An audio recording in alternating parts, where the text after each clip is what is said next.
Next, we have on our esteemed list of presenters and speakers, Mr. Jeffrey Duncan Andrade, who's the Associate Professor of San Francisco State University and co-founder of Teaching Excellence Network. Good morning, everyone. When I was listening to, is it Tatiana? Yes. When I was listening to you, I was shook in a lot of ways, as you were, brother. Because you saw the picture there. Those are my twin boys. They're 18 months old. And this morning before I came here, I was on HuffPost Live doing a media piece. And they were asking me about these teachers in Atlanta that are being brought up on felony racketeering charges for cheating on the state tests. They're literally bringing them up on racketeering charges for helping their kids cheat on the standardized test. And so they brought me on to talk some about my thoughts about that. And I won't share those with you as much as I want to share just thinking about, the conversation sort of became about, what are we doing? Like, what are these tests for? What are they supposed to do? Why are we investing in them? And I started thinking when I was listening to your piece, I was like, how do you measure that? Let me see you standardize that, right? Let me see you standardize excellence, right? And creativity and heart and hope. And let me see you do that. Okay, because when you do that, like I'll teach you that test. Okay? But you can't, right? But that is the test I teach to. And right, I teach to the test of life. And I want my kids to be game for that test and to be in the 99th percentile of that test every day, all day, and to feel like that's what school is doing for them. It's preparing them to be ready for that test. And so I thank you, sister, for all your amazing talent and your mouthpiece, but also for giving me the words that I couldn't quite capture today in that media spot, and reminding me about what it is that I really want for my sons. You know, I don't give my son scoring the 90th percentile of some star exam, right? But I care my sons can get down like that, right? And I live in a community where there are chalk lines way too often, and I want them to know what that means and what it is that they need to do with their lives to start getting rid of those chalk lines on our block. So thank you for that. And thank you for putting the mic in front of her to kick this day off. So we don't have a lot of time today, and so I probably won't get through all of these slides. But I'm going to try to spend the little bit of time that we have today framing up some of the things that I try to share in my second book. For those of you that are not familiar with the work that I try to do, I've been a teacher in this city for the last 21 years. And what I try to do in this book is to share, the last chapter of the book is called Top 10 Teacher Takeaways. And it's 10 things that I see highly effective teachers all over the world do, that I also see really successful coaches do. When I say coaches, I mean there's a lot of different coaches, like I'm sure you have a coach, right, through Youth Speaks, and I'm referring specifically to sports coaches, because sports played a huge role in my life. And the most influential teachers outside of my first teacher, they say first teacher, best teacher, and that's my mother. Outside of her, probably the most influential teachers in my life were actually my coaches. I found myself using a tremendous number of lessons that I learned as an athlete through my coaches, in my teaching, in my parenting, in my efforts as a community member, in my efforts as a husband and a partner. And so I wanted to start trying to think about what are the things that really successful coaches and teachers do, and why is it that those things work in those two arenas. So we're not going to get through all 10 of them even in this slide deck. So if you want to see all 10, then buy the book. But I'm going to try and highlight a few that I think are really good starting points. And the first of these is great coaches and great teachers can clearly articulate their philosophy. Okay, they can tell you why they do what they do. Now, what's really interesting, and if you're not a sports fan, then just kind of bear with me. But I'm gonna talk specifically about basketball, because in a lot of ways, basketball saved my life. I'm the youngest of 7 kids, and my brothers and sisters didn't do so well. And none of them were participated in sports. They were all athletes. We're all athletes, right? But we don't all participate in sports.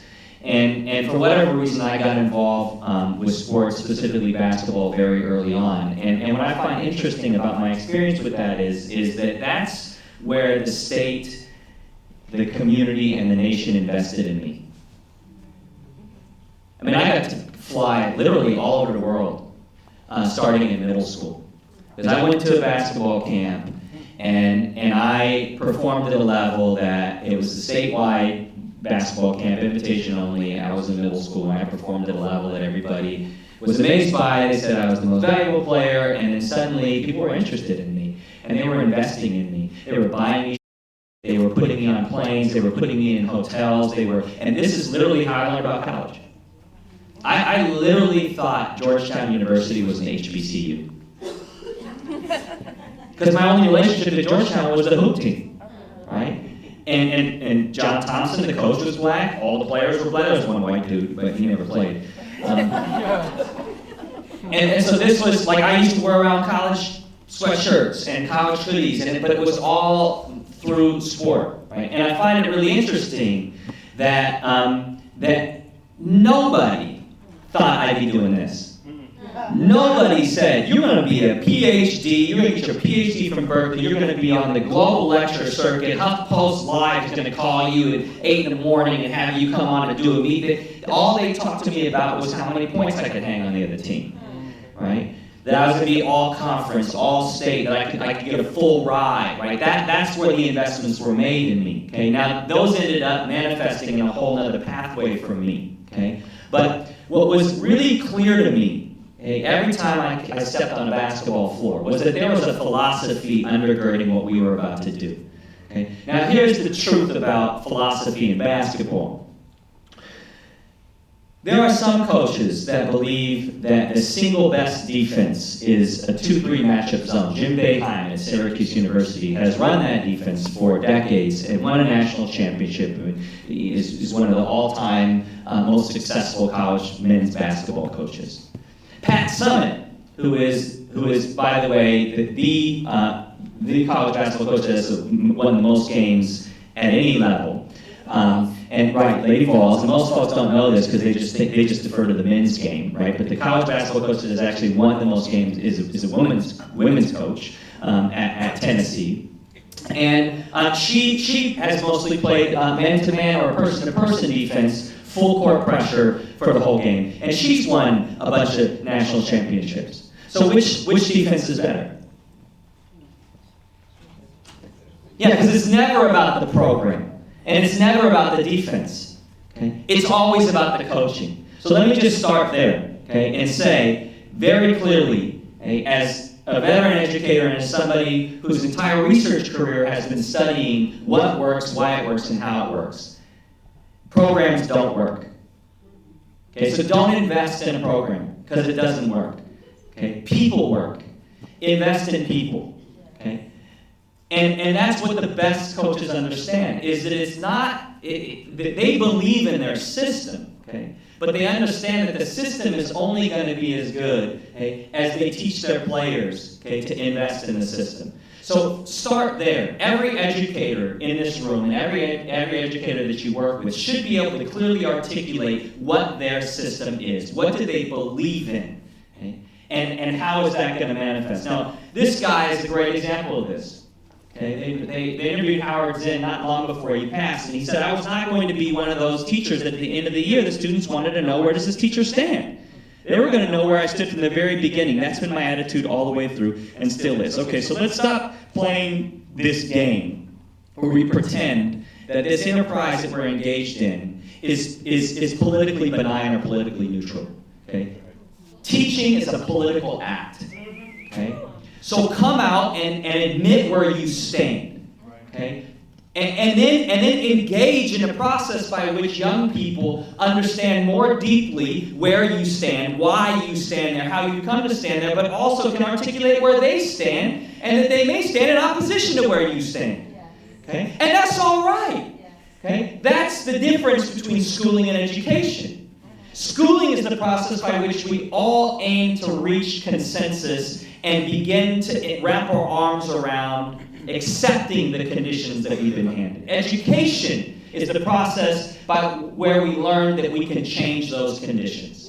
Okay? So we got to decide what we're investing in. You cannot be an educator if you do not articulate where you stand, okay? What you believe in. Now, this is a bizarre. I've never presented on a concave screen before, so I'm trying to wrap my mind around this. So, to develop teachers in this way, we actually have to develop teachers. Okay? Not programs. Okay? Not curriculum. Okay? But the actual educators that are going to have to deliver that program and that curriculum. So the work that we do with teachers is that we start really by taking them through a really important set of questions before we get into any conversations about curriculum or data or any of these other constraints. Okay? And that work with teachers always begins with this. Okay? Teachers have had the right to dream stripped away from them. And then they create classrooms, okay, where dreaming is not allowed. Because we're too busy, right? We got to get to the important dreaming. You got to do that at recess, okay? But if you want to create classrooms where kids can dream, you got to create teacher development where teachers can dream, where they can go back and they can articulate, this is why I signed up for this gig. Okay? This is why I signed up, okay, for this whack pay. Okay? Don't tell me about my stirs and how awesome that is. Okay, let's keep stirs, that's dope, but then let's pay me more. Okay, how about that? Let's make it good on both sides. Okay? And then, okay, once you've articulated who you really want to be, okay, which ain't easy, a lot of folks are like, tell me who I should be. Okay? And then what happens in class? Kids do the same thing.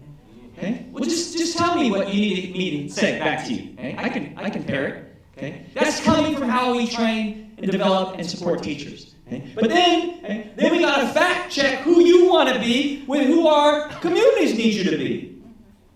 86% of the public school teachers in this nation are white. 84% are female. Who's struggling the most in schools? Okay? Kids of color, specifically boys of color. Do the math. Okay? Am I saying that white women can't teach me? No. Okay? I'm not saying that. But I am saying that those numbers are super skewed. Okay? And that is deliberate. That is deliberate. Because if there had been an investment in me coming up, not as a hooper, but as a teacher, okay, I got some chops there. I got some skills as an educator. But there was no investment in me as that K-12. You know how I got into teaching? Coaching. Because you're like, hey, you should coach T-ball. So that was my summer job, right? So I would coach the little youth, hey, the little homies in my community in T-ball every year. I thought I was coaching, what I was doing was teaching. Because it was just all about fun and joy. And in 21 years of teaching in this city, okay, How many times do you think I've been evaluated on my ability to build a classroom where joy is present?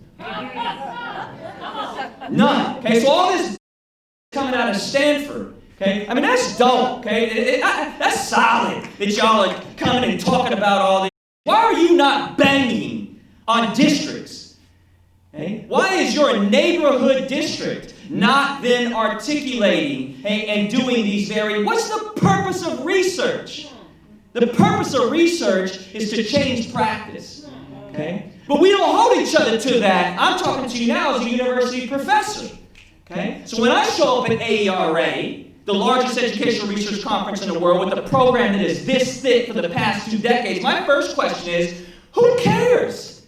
Y'all had a program this thick for 5 decades. And I'm telling you, as somebody who's been in the dirt for the last 2, that it's worse now than 20 years ago. So what's the point of your damn conference? Okay? Don't stand up here and spew research at me. Get your in the classroom.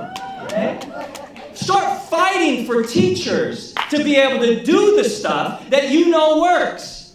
Okay? And we don't hold that level of expectation to our scholars. Okay, to be scholar practitioners, right? So it's easy to sit up. All that works on a whiteboard. Okay? Come try that in the 3400 block in East Oakland. Okay? Can you connect to my cousin on the corner with your brain research? Okay? Because if you can, then we gonna ride together. Okay? But until the stuff that's coming out of the ivory tower actually makes sense to me, on my block, and my family, then you're just playing games. Okay? And we got to stop playing games because, as the sister told us, these games are costing us lives. Okay? What we do every day is life and death. Whether or not the state or the nation or our salaries reflect that. Okay? The block knows that. The hood knows that. Okay? That the work that teachers do every day is life and death. And so we got to be able to connect this really profound research to who the community needs us to be. Okay? And then we got to baseline that. Okay? Who are you right now? Okay? That's where teacher development needs to start, right there. Who do you want to be? Who does the community need you to be? And who are you right now? Because wherever you are right now is beautiful. It's beautiful. But you can't stay there. Okay? You got to grow. Okay? But we don't know which directions you need to grow until you have really authentic, deeply thought out answers to these things. Okay? And those are the gaps. And then, if you want to be data-driven, cool. I ain't got no problem with being data-driven. The problem is that we don't use the data. We look at all the wrong data. So instead of looking at Shirley's work, okay, we're looking at STAR results. Okay? Stop looking at outcome data. Okay? Look at all the research that's been done on improvement science, growth over time, all those things. All of that research is crystal clear that if you focus on outcomes, okay, if you use outcome data to drive growth over time, there's no growth over time. Okay? You have to get process data. What are the things that you're actually doing that are leading to those outcomes? Because when you have process data, then you can understand causal. All we're looking at is effect. Okay? We need to understand what is causing engagement, what is causing disengagement, okay? And that's the place you start identifying the gaps. That's where you support and develop teachers, and you can't do that like this. Okay? You have to have, what we talk about is we want an IEP for every teacher. Okay? The same things that work the best of what we do in classrooms with kids, okay, is what we should be doing with teachers. Okay? Individualize the support. Okay? And then connect teachers to teachers. Our motto is one of teachers teaching teachers. Okay? Now, this guy was pretty good at that. Okay? One of the most successful coaches in college basketball, okay, John Wooden. And I had the pleasure of spending the whole day alone with Wooden, just me and him in his apartment. And it was one of the most important educational experiences I've had because Wooden is one of the finest teachers I've ever been around. And what Wood told me is, he said, one of the problems that we have in sports and in education, okay, is that everybody's trying to be good at everything. Okay? And so we give teachers, Common Core is another great iteration of this. Right? What a load. Okay? And any really skilled educator is like, whatever, I've been doing that since, and now you won't name it? Okay, well, okay. Right. But what Wooden said is, he says to me, he says, so what do you want your team to be good at? What are you guys? And at the time we were really quite good. I was coaching in Oakland. We were in the top 25 in the nation. We had several players that went on to play college ball. And he asked me, he says, what do you want your team to be good at? I said, I got all excited. And I'm like, we're going to be good. We're going to pick up full court, play man-to-man, and then we're going to drop back, and we're going to do a matchup zone, and then every once in a while we're going to drop into a half court. And we're going to be the best conditioned team. We're going to shoot free throws. We're going to be the best three-point shooting team. We're also going to get the basket. And he stops me and he goes, son, you're a better coach than I ever was. And I was like, hey, you're John Wooden, so I'm really awesome, or you're f***ing me.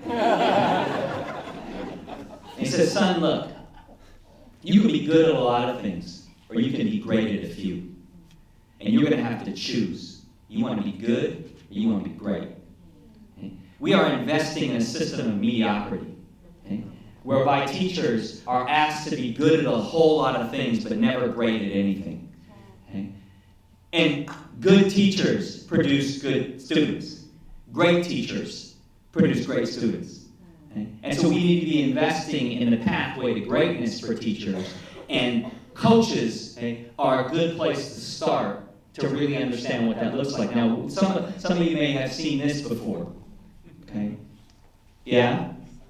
Okay. So this is used all over the place for leadership development, and this is Wooden's pyramid of success. This is Wooden's philosophy. Now, what a lot of folks don't know about the pyramid of success is that Wooden actually designed this when he was a high school teacher. Wooden taught high school English literature for 10 years in Indiana, long before he became John Wooden, the Wizard of Westwood. And he designed this for his high school kids. Because he realized when the kids came into his class that they didn't understand what success was. They thought success was their grade. They thought, if I get an A, then I'm excellent. If I get a B, I'm good. And he said, no, that's not true at all. Just like it's not true in sports. And there are times when my team, that, as I said, was one of the best in the nation at the time, where we would beat a team soundly. I mean soundly. By 30 or 40 points. I'm backing up, don't shoot it. Just take it easy on those kids. They're kids too. Okay? And we would whoop them. Okay? And we didn't play well. We were that much better than them. Okay? So is that really a victory? Okay? And for Wooden and for me, it wasn't. Okay? That it wasn't about the score. There were times when we lost by 6 to 8 points. We played our best game of the season. Okay? That's your best game of the season. And the kids were like, no, we lost. I'm like, don't look at the scoreboard. Look at your effort. Okay? Is that your absolute best? Then that's excellence. Okay? That's somebody else's scoreboard. There's always going to be a scoreboard. Okay? The only scoreboard you got to keep track of is the scoreboard that you keep track of between you, yourself, and your maker. Okay? And if you square with that, then you are excellent. But that's not what we teach kids. We teach kids to externalize their evaluation of success. Okay? Now, if we get the philosophy right, okay, if our teachers can really articulate their philosophy, right, then we can start talking about pedagogy. And the problem is that most folks don't really know what we mean by pedagogy. Okay? Pedagogy is what you teach, how you teach it, okay, and why you teach it. Okay? And most teachers can't really articulate why they're teaching. And kids ask all the time, why do we got to do this? Okay? And I'm guilty of this all the time, because then I come back with Mom used to say. Because I said so, cousin? Because I'm a teacher. Okay? And I realized, like, that is so unsatisfactory. You know, even my 18-month-old twin boys get that. They be looking and do this. No, Pops, you gotta, why are we doing this? Why can't we do this? Okay? That is the most important question a learner can ask. It's also the most dangerous one. Okay? It's why they killed Socrates. Right? They killed Socrates because he would not stop asking, why does it have to be this way? Okay? Because that is the ultimate challenge. Pedagogy is being able to articulate all three of those things. What you teach, how you teach it, and why you teach it. And as Brother West says, okay, that young people don't want to hear any more sermons. They want to see one. Okay? And teachers need to understand that the most important part of our pedagogy is how we live our lives. Okay? Because if what you say in class, if what you're sharing in the curriculum, if the rhetoric that you put behind what you're teaching doesn't match how you actually live your life, then kids will shut it down on you. But when the way in which you live your life actually maps onto your philosophy, actually is a deeper manifestation of what it is you're trying to share with young people, then the connections start happening for them. And by the way, the brain research supports that. So, when I work with teachers, what I want them to understand is that your pedagogy is your art form. Okay? Our first book that I wrote with Ernest Morrell, who's also a longtime teacher in Oakland, the title of the book is The Art of Critical Pedagogy. Okay? And if you consider pedagogy to be an art, then you stop trying to standardize it. Okay? You stop doing like scripted curriculum, where it's like, well, we should be able to walk into any third grade class at exactly 8:52 and see exactly the same thing. Okay? That is so ill. Just if we could even do that, first of all, we'll never do that, but if we could do that, okay, I'm headed for the hills. Okay? Because that's creepy. Right?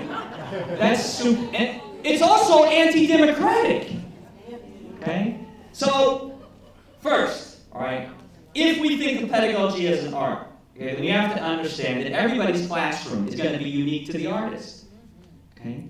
And the apprentice artists that are in the room. Right? But, okay, we can say that while it won't be formulaic, there are a set of things that research, brain science, okay, common sense, clearly validate as important for teachers to do. Okay? So, if we can get those foundational pieces together, and these are sort of 5 of my kind of high, quote-unquote, high-level theory, okay, foundations about really good practice. And I don't have time to go into all of them today, right? But these are some of the thinkers and the obligatory academic citations that have influenced my thinking. But the one that I want to just do a little bit deeper dive on today is this last one. Because I don't hear a lot of teacher development talking about building countercultural communities in their classroom. And when I say countercultural, I mean countercultural to these things that I've been critiquing today. Countercultural to standardization. Countercultural to the idea that I'm going to get all of you to the same point at the same time on some arbitrary measurement scoreboard. Okay? But instead, right, to really operationalize differentiated instruction, to really operationalize the individual education plan, which begins with really trying to understand, right, talking to the young people you work with and say, what is it that you want to do? Who do you want to be? And how can I clear that path for you to pursue that? Okay? Knowing that no matter what grade level you're working at, that's probably going to shift. If you had asked me when I was 16 what I wanted to be, okay, what would I have said? I told you already. NBA, baby. Okay. I never would have said I want to be this dude. So you got to leave room for that to change. But what you're really developing in young people is the sense that whatever that is, right, whatever that path is, I get after that. right? That's possible. That's what education provides to young people. That anytime your path shifts, that's cool, right? Because you can adjust to that path and make it so. That's a counterculture, okay, to a culture that tries to standardize learning, get everybody to the same point at the same time. You have to be deliberate about naming that, okay, and then acting on that. And be ready for all of the consequences that come with that. We're also not, we stand up here and pontificate, okay, about take risks and do all the, right, but the reality is, okay, I've been fired more times than I care to count, okay, because of the way I teach. Now, Cash just be like, let me do whatever I want because they know I got a mic, okay? And I will say your name, principal, okay? If you come sideways at me, give me a bad evaluation, do that, okay? And it'll be on a PowerPoint slide. So I'm like, oh, it's hella funny to me. Okay, Cats from 2nd Ave, it's not 2nd Ave anymore, but those of you that have taught in the town for a while know it's always going to be 2nd Ave to us. Okay? Cats from 2nd Ave, that literally, right, I have write-ups from them describing me as insubordinate. Okay? This same person that signed that now brings me to 2nd Ave. Okay, to coach the superintendent's cabinet, right? And it's hella funny to me. I'm like, for real, you think I don't remember you? You think it's all gooses, they be all cool now? Okay? Elephant. Okay? So, I just want to be clear, right? Especially with the young educators in the room, right? That there's a cost for doing the work this way. And out here, where we're all amongst peers, cats are like high-fiving and dapping each other behind this, it's all gravy. Okay? But in the dirt, where cats is really trying to hold this system, okay, in the way in which they've designed it, in their own image, okay, you're going to get some blowback for this. Okay? And for the veteran teachers in this room, okay, step your game up and protect those young teachers. Okay? Because a lot of my veteran colleagues, when I was younger, talking all this, okay, would just be like, oh, here he goes again. Okay? Instead of jumping out in front saying, nah, we're going to protect, right, this young blood right here because he's got the heart and the spirit that's going to make him into, okay, the kind of thing that this profession will really be proud of. Okay? So we got a double duty here for us as vets, right, to really invest in those young teachers who are going to do dumb because they're young. Okay, so we got to protect them and really mentor them, but not kill their spirit. Okay, and then, right, for the young teachers, okay, understand when you get to running your mouth, okay, that you got to be able to listen to the vets, okay, and really allow them to guide and coach you. Okay, be open to that. So what I'm going to show you is actually what I think is the finest example at a sort of a school level of the creation of a counterculture. Okay? What I'm going to show you is actually live video from a Maori school in New Zealand that I've been working with for the past 10 years. No school experience has more profoundly affected my work in East Oakland than this school. Okay? And what you're going to see actually is a performance of the things that the kids learn. And so when you come to this school, you have to go through a rite of passage to be allowed into the community. You don't just get to show up to the school because you got a PhD. I mean, these cats paid for me and my wife to fly out there. Okay? Fly to New Zealand. We get to the school and they're like, okay, you can't come in yet. And I'm like, you flew me out here. So you telling me that I might have to just sit in a hotel? And yeah. Because you can't actually come into the school and work with our children until the community decides that you can come into our school and work with the children. And in order for that to be decided, you have to fly here. They don't give a what you say on YouTube. They don't care what you write. Okay? They need to engage your spirit. Okay? And if they say that your spirit is righteous enough to be around our children, okay, then you can come in. But if they say it's not, we'll get you back to the airport. So we went through this rite of passage. Okay? And let me just tell you, okay, at the end of our first day there, where we had gone through all these rites of passage to be able to have access to their children, we went home to the hotel that night, and I wept. And I cried, literally broke down in front of my wife, because I realized how much had been taken from me by going to U.S. public schools for all those years. And I had never seen it. I had never seen what was actually possible. Okay? Drawing from indigenous paradigms of our ancestors as an instructional model, and so I couldn't even envision it. Not for myself, not for my own babies, and not for these babies that I've been trying to serve for the last 20 years. So what you're going to see, okay, is the second half of the ceremony. So before you leave, there is a rite of passage you have to go through so that the community can bless you and send you on your journey, okay, with the wisdom and the strength of the ancestors. Okay? And so you stand in front of the community to receive that. Okay? And so that's going to be the beginning of what you see in the video, is the actual formal part. Okay? Now there's a kid that's videotaping, because you don't stand in front of a warrior culture with a iPhone. They're, you know, hey, where can you do that again? No, you don't do that, right? So a young person was videotaping for us, because I knew that I wanted to share this with my community. And so you're going to see them video, and then you're going to see a bit of chaos unfurl. Okay? And you'll know that because you'll start to get a little bit seasick, because the video starts going all over the place. Hey, and that's how you know this part isn't scripted. And the second part of what you're going to see, okay, is the finest example I've ever seen inside of a school, okay, of a countercultural community of practice being performed by the young people.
what you saw there in the second half, okay, you cannot ask for that.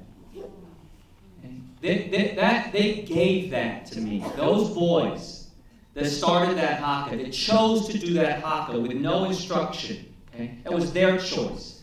Okay? Those boys, I had spent the whole week working with all day, talking to them about East Oakland, about what goes on in our community, about what goes on in their community, about how we're connected, about our ancestors, about my Mayan and Mexica ancestors, and how deeply connected I am to them as Maori and their Maori ancestors, and all the crossover that we have there. And the school, to me, right, that is the finest form of education, is when you give children the gift of their ancestors, and then they choose when they perform. It is toxic to tell children that you must perform in this way, at this time, the things that I have taught you to prove that you are educated. That is not education. That is schooling. That is training them to perform on command. Right? But when we really educate children, we give them a set of gifts that they carry with them. Knowledge of self, knowledge of the ancestors, love for self and community. And then they choose when you are deserving of that being performed for you. They choose when you are deserving of them sharing the knowledge and the wisdom of the ancestors. That's the difference between what I saw here and what I see us perpetuating in schools under the guise of rigor. Okay? That's rigor. Right? And they're not, it's a false binary to say, that if you do this, that those kids won't be able to perform on tests. Actually, these are the kids that are going to be able to perform well on any test. Because when they walk into the test, they know what it is. They see it for what it is. And it is no evaluation of who I am, who my ancestors were, on my own greatness. It's just a game that you've designed for me. And all I got to do to win at a game is know the rules and then figure out how to break them. Which kids are really good at, by the way. If you can articulate and perform a pedagogy such as this, then you'll also be creating structures that develop discipline and obtain objectives. Okay? So you can weave these very same things into the rhetorical promise that we have in schools. Okay? But it's about where you start. Do you start with the objectives? Okay? Or do you start with self and the community and the ancestors, and then build that towards a set of objectives that will allow kids to function with an iPad, which, by the way, if we never had iPads in schools, kids will still be better than every teacher at using an iPad. It's hella funny to me that people with the least amount of knowledge about technology are teaching kids about technology. I mean, kids all the time are like, dude, why don't you just do that on your phone? I'm like, you can do that? I'm like, yeah, just okay. So, but let me start by just reframing how we think about discipline. Because we don't do discipline in schools. Okay? If you don't believe me, read Michel Foucault. Okay? Discipline and punishment. Because they're not the same thing. Right? What we do is we punish. Okay? We don't discipline. Because discipline, if you actually look up the word discipline, and you see I'm a literature teacher, so I like words. So I in my free time, what I like to do is look up the etymology of words. Just words I hear people use. I'm like, do you know what the hell that means? You talk about discipline, okay? Well, look up discipline. Discipline is from the Latin root discipulus. Okay? And discipulus means, rigorous mental training toward a common goal. That's discipline. Okay? That is the antithesis of punishment. Punishment, by definition, is a process of exclusion. How can you rigorously train someone towards a common goal if they're kicked out of your class? How can you rigorously train them if you suspend them? How can you rigorously train them if you expel them? Hey, you know who's going to rigorously train them? The streets. Okay? And then you go complain and say we need more cops so we can lock them up because we failed to actually discipline them. Okay? And instead, what we get really good at in schools is punishment. Okay? Excluding kids. Okay? And then blaming the kids for their own exclusion. Okay? Discipline. A disciplined classroom is a highly structured apprenticeship rather than a rule-bound reformatory. Every time I walk in a classroom and I see a list of rules, I already know. You're already in trouble. Because let's go to the brain science. Right? Kids, adolescents are wired to break rules. And it's not a black, brown, poor thing. It's all kids. Okay? Let's just look at former President Bush, who was wired to do all kinds of crazy. Okay? And then he got to become president. Right? But if we do that, we get locked up because, we need tough love. If you do the same thing as a wealthy child, what do you get? Counseling. Right? It's just teen angst. Okay? But if it's us, we gonna buck on you. We gonna shoot children down in the street in Missouri. Okay? And act like, hey, he was threatening the police officer. Oh, you're a grown-ass man. With a gun. Right? And homies, you call him back up. Okay? He's 18. Okay? Have a conversation. Okay? But that's not how we get down with black and brown youth, particularly black and brown young boys, and that starts in school, where we don't apprentice them. Okay? We create a set of rules. Okay? And then when they break those rules, we get really good at punishing them for it. Okay? We should not be trying to create classrooms that are safe spaces. Okay? This is a Disneylandish sensibility. Okay? What Cornel West calls a Peter Pan mentality. Right? Where we just want to create these nice little safe places for our kids to come in and talk about posies and roses and where do they go when they leave? Okay. Back to the concrete. Okay. Back to the chalk lines. Classrooms have to deal with the reality of the community, and right now the community ain't nice. Okay. So the goal is not to, who's the safe classroom for? It's for the teacher, right? So I can feel safe. Because when I look at y'all, I feel scared. So we were creating that safe environment where you can be nice and work hard. Kip. Be nice? Oh, come walk my block after the sun sets and talk to me about being nice. Staying nice on the block right now. So let's deal with that reality, and then I'll be nice. And I'll work hard. Right? When you are actually giving me an education that allows me to deal with the realities of my community. And in that reality, the classroom you create is not safe. Okay? It's a place where risk-taking is encouraged. And where you're going to fall hard on your face. And when that happens, everybody's going to be around you, right, to lift you back up and say, go again and fall again. And you know what coaches are really good at doing? Creating those kind of environments. Where you suddenly find yourself enjoying things that you hate. Like, I hated running. I hated running lines. But somehow my coach made that low-key fun. I'm not going to pretend that I always enjoyed the running. But that's what great coaches do. They know they have to make really hard, complicated, not fun stuff fun. Joy is so much of what I saw, right? You going over and over and over. I just kept seeing joy. I kept hearing joy, joy, joy. And that's what really skilled teachers do too. They make things that aren't really all that joyous, like adverbs. Fun. And they create an environment that is collaborative, but not equalitarian. Stop trying to create an equal society. Because equal in this country has always meant white, middle-class, Protestant, male.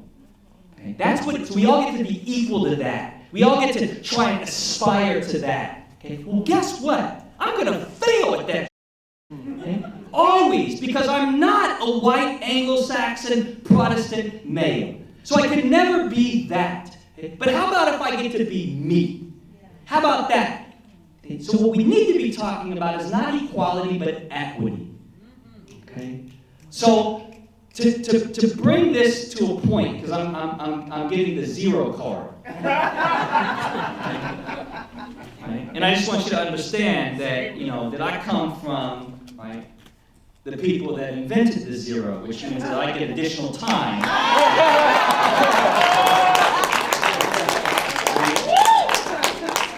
So, equality and equity are not the same thing, okay? And this is how I talk to my students about the difference, okay? So, I'm going to take these two pins, all right, and we're going to pretend that they are, here we go, we've got two that are the same. All right. So, we're going to pretend that these are bottles of water, okay? These are two brand new bottles of Aquafina, okay? And what's your name? Caitlin, okay? And tell me your name again?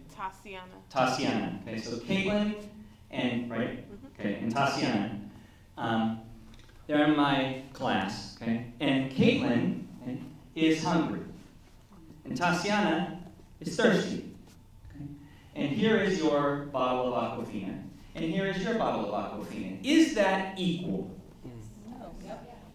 No. It's equal, but it's not just. Because one is hungry. Oh, hold on. Hey, stop being Bay Area progressive educators. Okay? Just stop all that nonsense. Okay? And let's just talk about basic math. Okay? So go back to Sesame Street. Right? I just gave two people the exact same thing. Is that equal? Yes. Okay, thank you. Damn. Hey, man. And do this talk in Texas where they'll be like, yes, that's absolutely equal. That's what we strive for. So that's equal. Okay? So we good. Because now we're all equal under the eyes of the law. Okay? We don't even do that. We can't even get that right. We can't even do equal right. We can't even do Sesame Street right. Because if it was equal, then Fremont High, where I've taught for the last 4 years, would look just like Piedmont High. Okay? So both public schools, right, inside of the same geographic region, but that ain't even equal. Okay? So we don't even do that, right? But I'm going to tell you right now, okay, that I don't even want equal. You keep that. Okay? What I want is, first, before I give you pen, water, whatever, first, let me have a conversation with you, okay, about what you need. Okay? And then she comes back to me, okay, I'm hella hungry. Okay? And I have a conversation with you about what you need. Okay? And you come back to telling me that you thirsty. Okay? Bam, I got you, I got water. Okay? Now I'm going to say to you, I ain't got no food. So me and you, we're going to partner up to find you some food. That's equity. Okay, equity is when people get what they need when they need it. Okay, that is the model of education that we should be building. Okay? Which means that when you go to design a school like Fremont, you don't build Piedmont. Okay, because we don't need in our hood what they need in Piedmont. Do we need resources? Yes. Okay? But we don't need to apply and use the resources in the same way. And the only way you actually do that is if you talk to the people you're serving. But they'll never come talk to our community about what we need and what we want. They just do it to us. Okay? Over and over and over again under the guise of equality, okay? Which we don't do. Right? So I would challenge us to both acknowledge that we are not, we all know we don't have an equal system, okay? But then stop trying to pursue an equal system. And start thinking about what does it mean to have a system of education in this country that is equitable. Where we first really understand what is going on in the community, what do young people in the community need, and then have an educational system that is responsive to that. Okay? In my mind, that is what the best coaches do. That is what the best teachers do. Okay? As a coach, I did not want all my players to play in the same way because they weren't all playing the same position. Okay? They didn't all have the same role on the team. Okay? My McDonald's All-American, right, which is, for those of you not familiar with that, right, that means she's one of the best players in the country. Okay? Do you really think, okay, that I was going to tell, her name was Ebony, do you really think that I'm going to tell my kids, I got a 5'1" freshman, okay? I got 5'8" senior McDonald's All-American. Do you really think I'm going to tell the 5'1" freshman, who by the way is not playing, okay, that you should have the same number of shots as LeBron here? No. Okay, LeBron, Ebony, you gonna shoot way more than her. Okay? Now you might get to that level, right? But right now it ain't gonna be equal. Okay? And what John Wooden told me is he said I treat everybody differently under the same set of rules. Okay? That's equity. Right? Understanding, okay, where kids are, taking them from there to the next level. Okay? Is an equitable approach to education. But in order to do that, we really got to understand where kids are, how are they coming to us, embrace that as a wonderful space, okay? And slowly tick that up, okay? Piece by piece. And what we know is that it's possible. Okay? There are educators all over this city, all over this country, all over this world that are doing that consistently. Okay? And what we should understand is how they do it, okay? Why they do it, okay? When they do it, and let that drive our data for how we actually serve young people and communities all over this country.